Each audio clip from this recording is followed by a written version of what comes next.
தனியார் நட்சத்திர விடுதியில் நேற்றைய தினம் நிதி அமைச்சர் நிர்மலா சீதாராமன் அவர்களை நாம் தமிழர் கட்சியின் ஒருங்கிணைப்பாளர் சீமான் அவர்கள் சந்தித்ததாக செய்தி வெளியாகியிருந்த நிலையில் சற்று நேரத்திற்கு முன்பு சீமான் அவர்கள் இது குறித்து விளக்கம் அளித்திருக்கிறார்.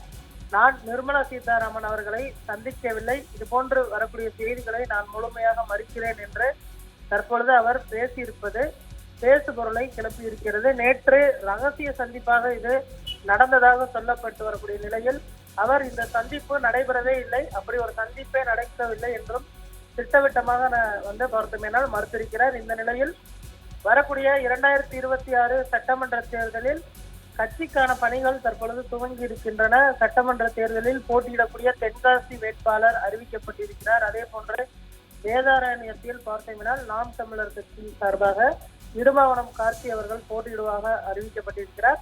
கூட்டணி தொடர்பாக தான் பேசப்பட்டதாக சொல்லப்பட்ட நிலையில் நாம் தமிழர் கட்சி தனித்து போட்டியிடுவதில் உறுதியாக இருப்பதாக சொல்லப்படுகிறது. அதனால்தான் தன்னிச்சையாக தற்பொழுது வேட்பாளர்களை அவர் அறிவித்து வருவது குறிப்பிடத்தக்கது.